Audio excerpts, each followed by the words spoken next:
I'm Leon Lovelace, and this is Unstoppable Force. Okay, yeah, I'm still stuck with the gaming headset with the mic built in, but it's the best mic I got for now. But I needed to get this story in because this is one I've been sitting on for a while. It's about Trump's cabinet picks. Even though I could have done this maybe a month ago or so when he first announced them. I also wanted to tie it into Obama's cabinet picks back in '08 and how they both gave us shitty picks. Some of these people that they appointed, some of them are corrupt and they just fucked us over. So I just need to highlight that Obama had some terrible guys running his cabinet too, not just Trump. Okay, I got this from the LA Times because they got a nice list on this. I'm going to start out with the White House Chief of Staff. Trump's pick was Reince Priebus. He's a standard Republican politician, so he's a dick, and I don't like a lot of the policies he's going to talk about, but he's not going to be in the news that much. He did make some statement, I don't remember what it was, but I have the least amount of problems with him. But Obama had Rahm Emanuel as his chief of staff. And boy oh boy did Rahm Emanuel have some shit that he did.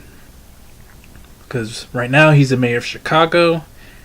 I have this article from csmonitor.com, and it talked about how Rahm Emanuel, he didn't release any internal records of any controversial policies that were going on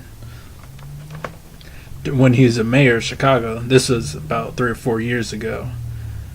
And then this article also talks about how Chicago is the most corrupt area in the United States. So there's just red flags all over the place. Even though this is after he was the chief of staff, it still shows you that if afterwards, if he's doing corrupt shit, of course, just a few years before he was involved with some terrible stuff too.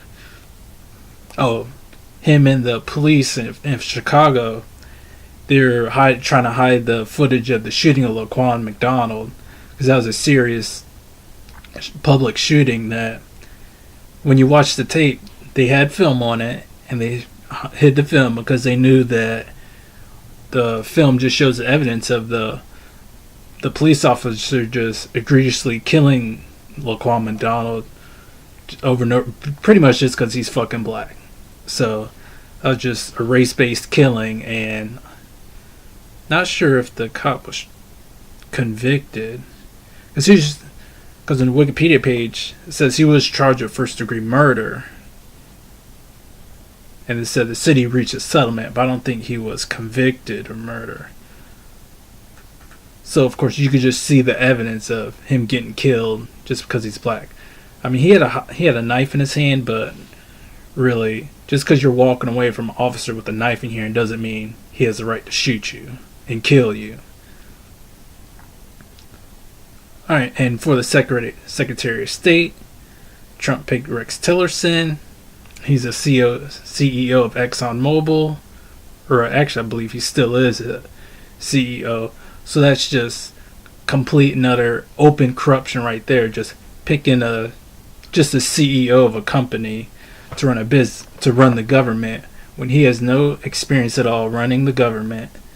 So he doesn't have any idea of what he's supposed to do and what his role is, or any background with that, and he's supposed to be able to do this. So of course that's egregious. And one thing that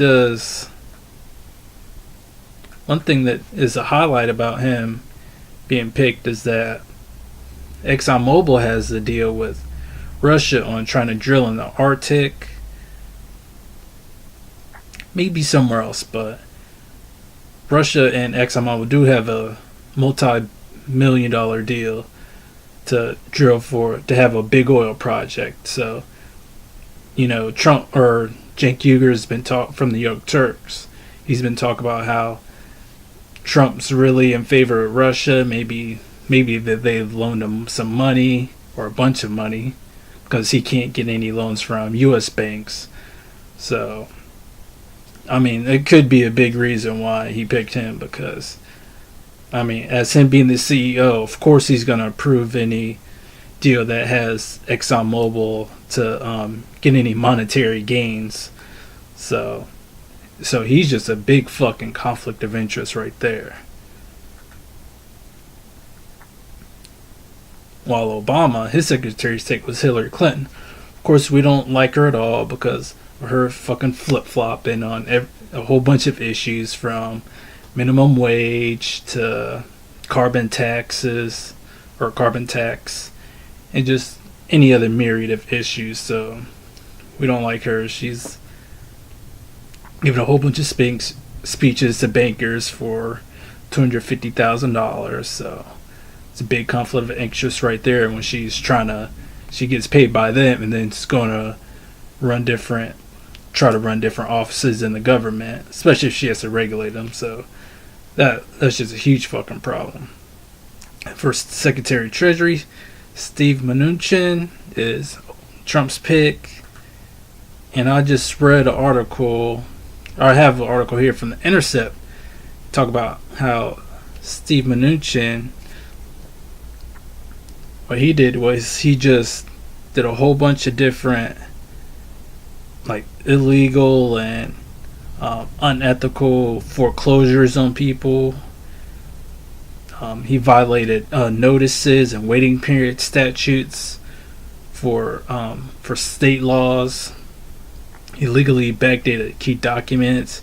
Effectively gained foreclosure auctions. He's a destructive guy.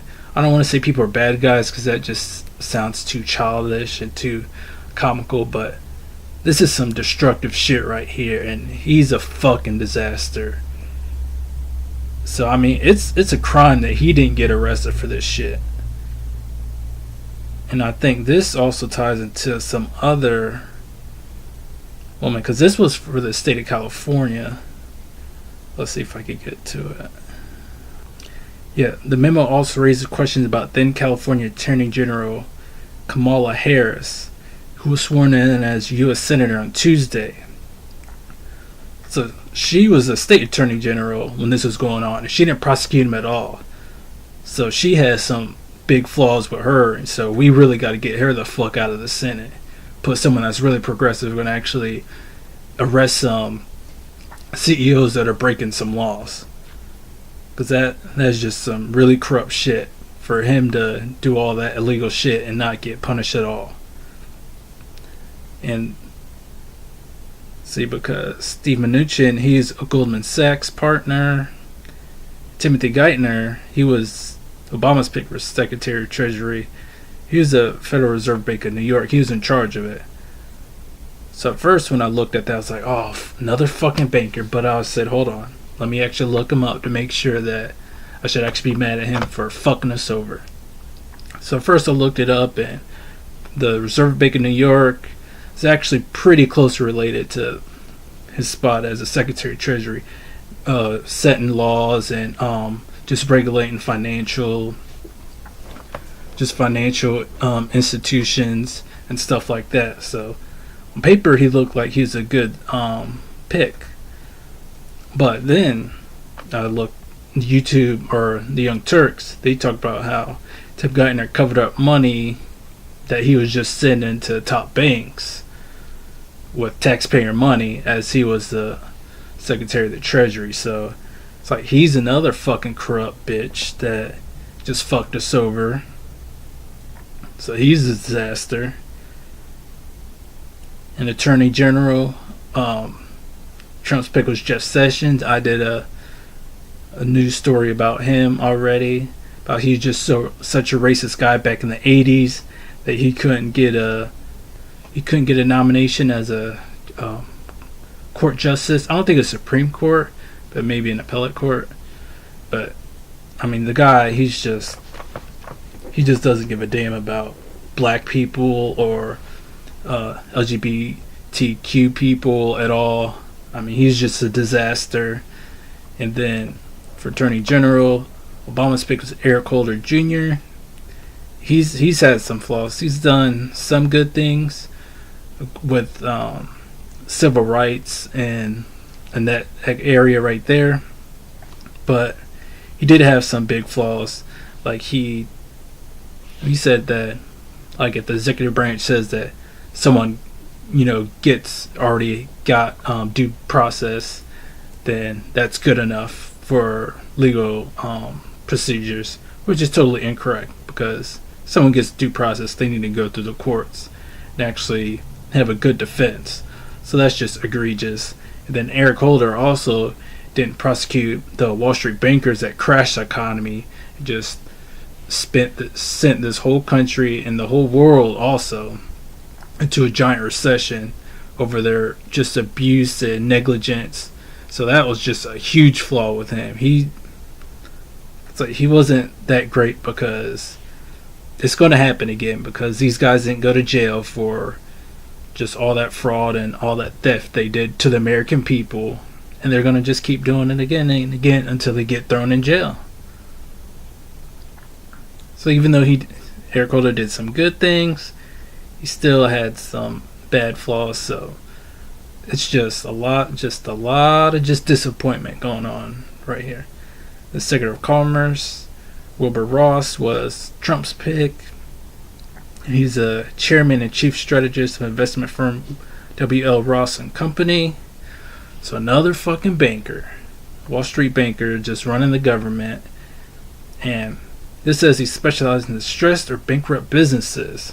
So he might have went in and just fired a whole bunch of people to make sure the company would survive, kind of like what Mitt Romney did. So it's got to be nice being able to fire a shitload of people. Bill Richardson was Obama's pick for the Secretary of Commerce. He's governor in New Mexico. I'm not looking at him yet. I might look at him just to see if he fucked us over somehow.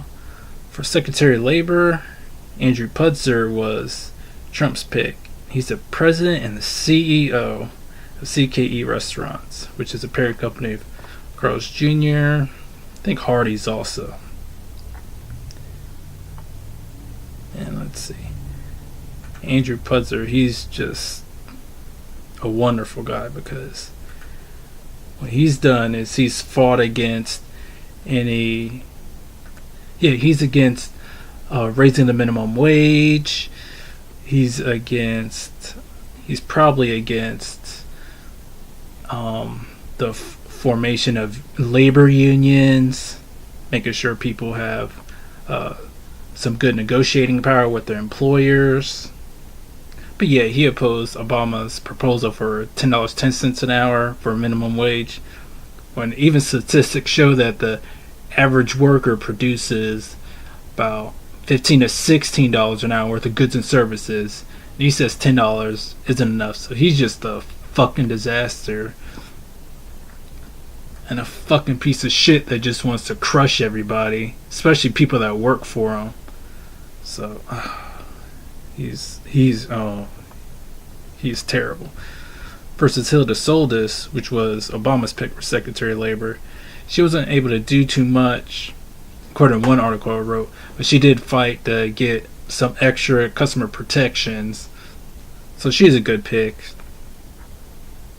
that actually fought for us, so that does help out. And then Ben Carson, which didn't know shit about the government, because he ran famously for the presidential nomination, or especially the Republican nomination, last year in 2016. And he famously talked about how he doesn't know anything about government and how he shouldn't get a position as a cabinet pick because he'd run the shit to the ground. And then like a week or two later, Trump gives him this pick or this position and he accepts it. So that's just atrocious. The Democrats and some Republicans need to vote him down. He should not get a fucking position as Secretary of Housing and Urban Development. He says himself he shouldn't get a position because he doesn't know what the fuck he's doing. Versus Obama's pick for the Secretary of Housing and Urban Development was Sean Donovan. He was a commissioner of New York City Department of Housing, Preservation, and Development. So he actually had some experience doing something like this in New York. Maybe I need to dig into what he did, but I gotta hurry up with this. I think lastly I'll finish with the Secretary of Energy. Rick Perry was Trump's pick. And Rick Perry famously, in the 2012 Republican primaries, in one of the debates, he talked about how he wanted to get rid of one of the three departments, and he actually didn't even remember the name of the Department of Energy, which is just atrocious. Plus, he's also like a CEO or a high-ranking official, or have a high-ranking position for Energy Transfer Partners. So he's just a corrupt motherfucker right there. Versus Stephen Chu, which was Obama's pick for Secretary of Energy. And what he did was he actually had to oversee the transition from just managing the nuclear weapons to actually trying to give out some grants and loans to private businesses so they could ramp up the development of solar energy, especially solar energy, maybe some wind energy too, but a lot of it they talked about in one article on Washington Post was about how solar energy.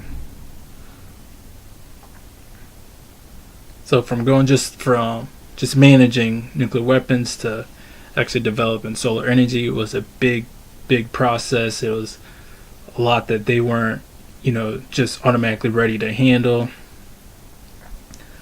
But it does show that he did a pretty good job of able to actually transition that department to being able to do that. So he did pretty good, and he has some good qualifications. So he's a UC Berkeley professor and director of the Lawrence Berkeley National Laboratory. So he's pretty good. So the bottom line is Trump's picks for his cabinet. So they're the real basket of deplorables. So all those guys, so fuck Trump, fuck Obama, and screw all those corrupt politicians that stabbed us in the back. So we got a lot of fighting to do to fix this shit. Let's get it.